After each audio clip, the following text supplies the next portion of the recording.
There was once a crow who lived on the edge of a great valley, a place where the winds carried songs of every bird except his own. Each morning, he would gaze upward as the first light touched the peaks. High above, the eagle glided, effortless, radiant, untouchable. The crow would whisper to himself, "If only I could soar like that, I would finally be free." He believed that somewhere between his dark feathers and the eagle's golden wings lay the secret to happiness. But envy is a quiet fire. It burns without sound, and before one realizes, it consumes the peace within. So day after day, the crow tried to stretch his wings a little wider, flap a little harder, chase the wind a little higher. Yet, the higher he tried to climb, the heavier his heart became. Have you ever felt like that crow, looking at someone else's life and thinking, "If only I had what they have"? If you have, then this story is for you. Because sometimes, the sky we wish to reach is already within us, hidden beneath the noise of wanting to be someone else. And sometimes, the greatest flight isn't upward at all. It's inward. Today, we journey with the crow, through envy, failure, and realization, to discover a truth many forget. That self-acceptance isn't about giving up on dreams. It's about coming home to who you already are. The days in the valley passed quietly, but for the crow, silence was never peace. Every sound reminded him of what he was not: the cheerful chatter of sparrows, the distant echo of doves, the proud cry of the eagle that seemed to split the sky in two. When the wind swept through the trees, the other birds would play with it. The crow only listened, wondering how freedom could sound so far away when the same wind touched his feathers too. He lived on scraps near the village, picking what others left behind. Sometimes children would throw stones at him, calling him unlucky. He learned to fly low, to stay unseen, and each time his shadow passed over the ground, he wished it could look different, longer, wider, brighter. There were moments when he tried to convince himself that this was enough, that survival was a kind of happiness. But every time the eagle soared across the valley, that fragile comfort cracked. His heart whispered again, "You are meant for more than this." One afternoon, while resting by the stream, he saw his reflection ripple across the surface. The dark feathers, the sharp beak, the eyes filled with hunger and doubt. They all stared back like a stranger he couldn't accept. He fluttered his wings as if to break the image, but it kept returning, broken, yet persistent. The crow began to believe that happiness was not for those who walked in shadow, that perhaps life had already chosen its favorites. So, one day, when the sunlight carved its path across the sky, he looked toward the mountains, toward the home of the eagles. His wings trembled, but his desire burned stronger than his fear. He thought, "If I can reach where they fly, maybe the wind will finally know my name." And with that thought, he lifted himself from the valley floor, away from what he knew, and toward what he believed would make him whole. The mountains were nothing like the valley. Here, the air was thin, the silence heavier, and the wind carried no songs, only echoes. The crow had never flown this high before. His wings ached, but his longing pulled him upward like invisible strings tied to the sun. On the third day, clouds swallowed the peaks. Exhausted, he landed near a solitary tree clinging to a cliffside. Beneath it sat an old hermit, wrapped in robes the color of stone, eyes soft yet knowing, as if they had seen 1,000 lost wanderers before. The hermit watched the trembling bird and said softly, "You have flown far, little one. What do you seek so high above your home?" The crow hesitated, then answered, "I want to be free. I want to be like the eagle, strong, fearless, admired by the sky." The old man smiled faintly. "Ah," he said, "you wish to trade your shadow for another's light." The crow tilted his head, unsure what that meant. The hermit reached beside him and pointed toward the edge of the cliff. "Look down," he whispered. "There is a river that catches the sunrise each morning. For 7 days, watch your reflection in its water. Do not compare it. Do not curse it. Just watch."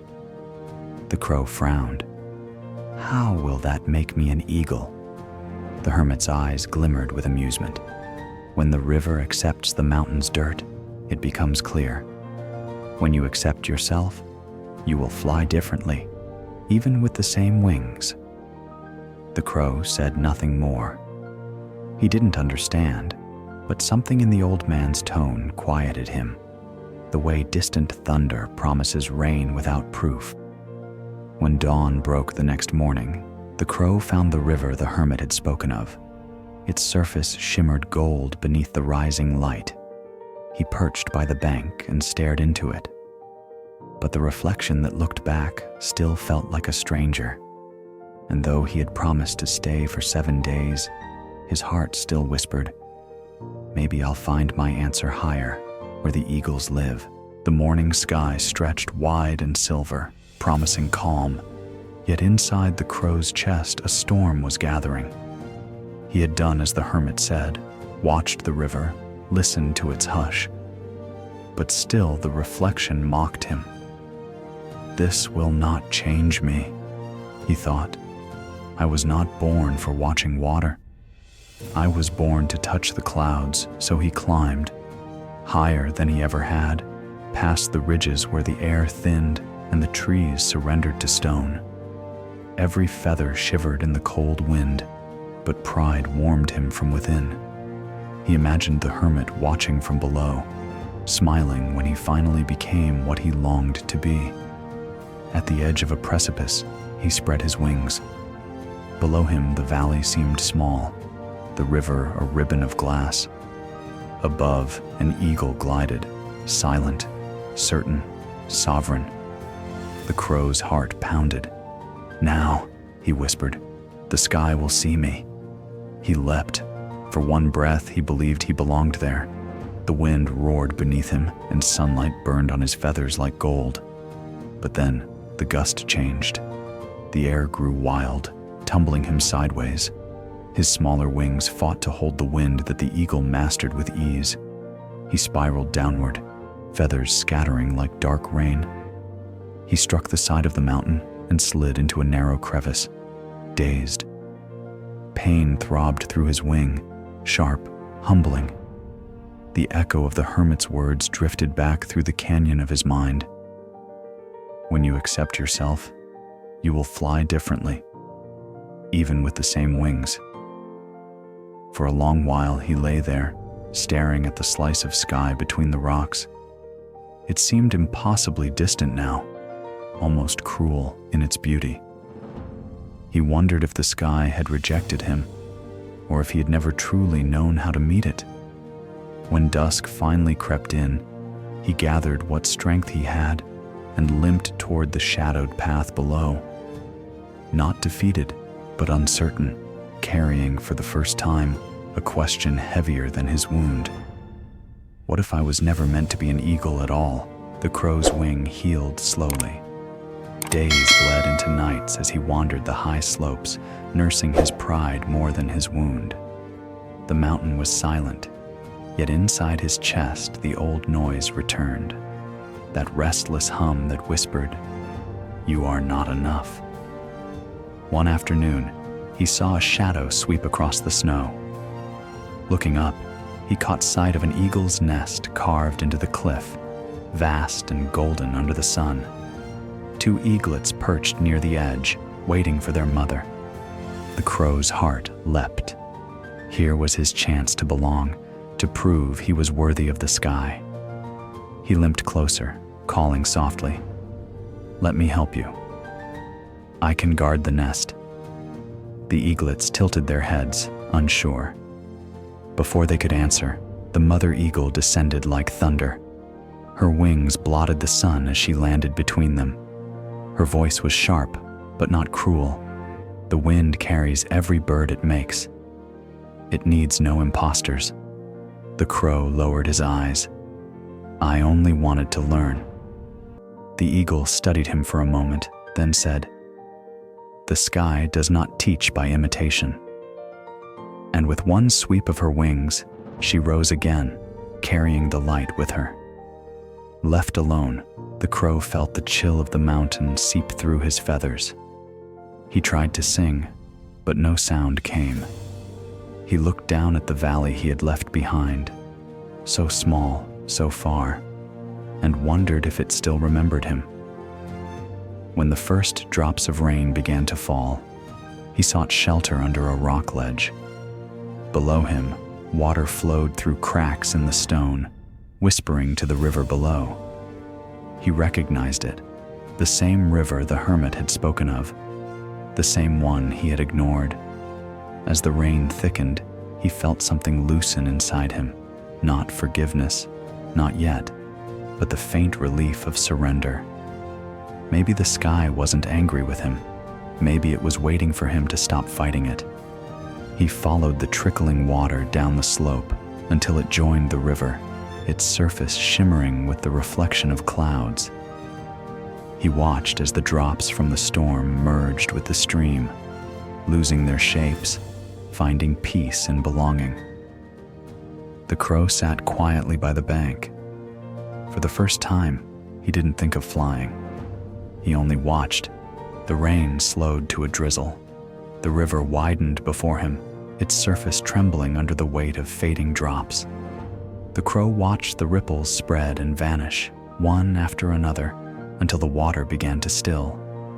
He leaned closer. His reflection waited, uncertain, patient. For the first time, he did not turn away. He simply looked. Each breath sent small circles across the water. The longer he stayed, the softer his breathing became, until the river and his chest seemed to move together, rise and fall, ebb and flow.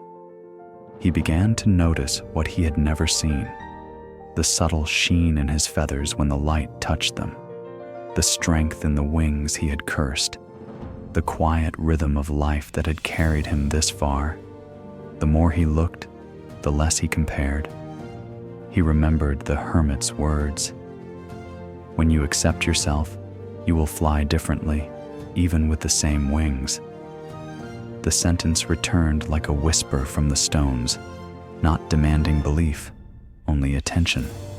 Somewhere deep inside, something loosened. The ache that had always pulled him toward the impossible began to shift, not vanish, but change shape. It no longer screamed for perfection. It asked for peace. He sat by the river for hours, tracing the faint boundary between reflection and reality. The more the water cleared, the more his own image softened. Not a flaw to correct, but a life to understand. By evening, the clouds parted. A single beam of sunlight touched the river and lit his feathers in gold. He did not think of the eagle. He did not think of flight. He only felt the warmth, his own, reflected back through the water. And for the first time, he did not wish to be anyone else. Night fell gently over the mountains. The river shimmered in fragments of moonlight, quiet as breath. The crow remained by its edge, content for the first time in memory. He no longer chased reflections of what he wasn't. He simply watched what was. But peace, when newly found, is fragile. It trembles at the smallest wind. From afar came a cry, sharp, piercing, unmistakable. The eagle. Its shadow swept over the river, powerful and unbothered, slicing through the silver light. The crow's heart quickened. Without meaning to, he lifted his gaze to the sky he had once worshipped. For a heartbeat, awe returned. Then envy followed close behind. He whispered, almost unconsciously, how effortlessly he rules the air. And just like that, the calm he had gathered began to ripple and break. The river no longer looked still. His reflection distorted again, stretched, bent, restless. He hated how quickly it all vanished, how one glance upward could undo a day of quiet understanding. Will I always be like this? He wondered. Chasing peace one moment, losing it the next? The eagle's cry faded into distance, but its echo lingered in his mind. Doubt crept back like a familiar storm. He thought of the hermit, of the broken climb, of the laughter of the other birds. The weight of it pressed down on him, a reminder that self-acceptance is not a single decision, but a practice that must survive every test. The crow lowered his head, closing his eyes to block the world above. He remembered the river's rhythm, the way it had calmed him before. Slowly, he breathed again. The sound of water filled the silence, soft and forgiving. Each exhale smoothed another ripple. Each inhale drew him closer to stillness. When he finally looked up again, the sky was vast, the eagle long gone. Only the stars remained, countless, equal, each shining without comparison. And somewhere within that quiet expanse, the crow understood. The sky was never the problem. The mirror had always been his own heart. When morning came, the mist lay low over the valley like a soft blanket. The crow stirred awake by the riverbank, his feathers damp, but his heart strangely light. The ache of envy had not vanished, but it no longer ruled him. It lingered quietly, like an old wound that no longer defined the story. He stretched his wings. The injured one, once so heavy, moved again with quiet strength. The air that brushed against him felt gentle, not a challenge, not a test, only an invitation. He hopped toward the edge of the river, looking into the water one last time. The reflection waiting there was the same: black feathers, narrow wings, dark eyes, but it no longer felt wrong. It felt real. He whispered to the water, "I see you." And for the first time, it felt like he was speaking to himself. The sun rose higher, breaking through the mist in streaks of gold. A breeze rippled across the water, and the reflection blurred, not because it was lost, but because it was merging with the light. The crow took a deep breath. He flapped his wings once, twice, not to imitate, but to remember. The rhythm returned, steady and sure. He lifted off the ground, gliding low across the valley. The wind caught beneath him, not as a force to conquer, but as something to move with. Below him, the river shimmered like a ribbon of memory. He flew not to escape himself, but to feel the world differently. And in that flight, he found the peace he had always searched for. In the distance, an eagle soared above the cliffs. The crow did not chase it this time. He simply watched, and then turned his wings toward another patch of sky. The mountain, the valley, the river, everything looked new, though nothing had changed. It was the same world, yet he moved through it differently, as if lighter, as if the wind had been waiting for him to stop pretending. A soft truth unfolded within him, clear and unforced. What I am is enough. And in that simple knowing, he realized something the eagle might never have to learn: that sometimes the most beautiful flight is the one that begins after you've stopped trying to prove you can fly. The crow returned to the valley he once called small. The same trees swayed in the same wind, the same paths wound between the same stones. But now, the world seemed to breathe with him, not against him. The other birds still chattered, each with their own song. The sparrows sang of joy, the doves of love, and even the magpies of mischief. For the first time, the crow listened, not to compare, but to join. His rough, raspy caw broke the morning silence. It wasn't beautiful, not in the way he once wished, but it carried a rhythm that was wholly his. The echo surprised him. It rolled across the valley, bounced against the cliffs, and returned stronger, fuller, alive. The same villagers who once chased him away now looked up and smiled. Perhaps they hadn't changed at all. Perhaps it was he who had finally learned how to be seen. One day, a young bird perched beside him, small, uncertain, its feathers still patchy with youth. The little one sighed, "I wish I could sing like them." The crow turned to him, a soft smile in his voice. "You will," he said, "but not like them. You'll sing like you." The young bird tilted its head, confused but comforted. And as they sat together, the crow looked toward the distant peaks where the eagle soared. There was no envy now, only quiet gratitude for the reminder that every flight has its own sky. He closed his eyes and listened once more to the wind, the same wind he had chased, feared, and finally befriended. A wind that no longer compared, only carried. Evening returned to the valley. The last light of the day brushed over the treetops, turning every feather, black or gold, into the same hue of amber. Far above, the eagle soared, carving circles of strength and silence across the fading sky. Below, the crow glided along the river's curve, his wings steady, his heart unhurried. They no longer mirrored or measured each other. Each moved as the wind invited, two songs in the same air, neither louder, neither less. The crow glanced at his reflection one final time.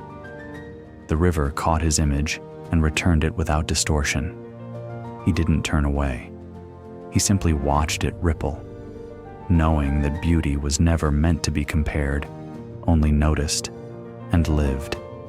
And somewhere between the echo of the eagle's cry and the rhythm of his own wings, the crow whispered a truth that now felt as natural as flight. What I am is enough.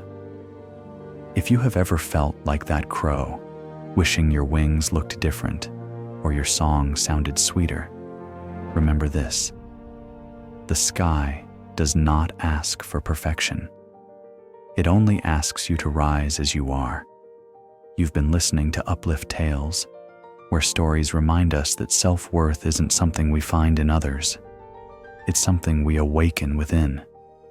If this story touched your heart, take a moment to like, share, and subscribe, so these stories of hope can reach more souls still learning to fly.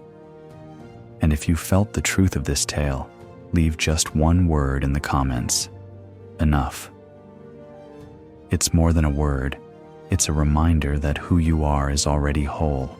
Until next time, breathe deeply, walk gently, and remember, you were never meant to be anyone else.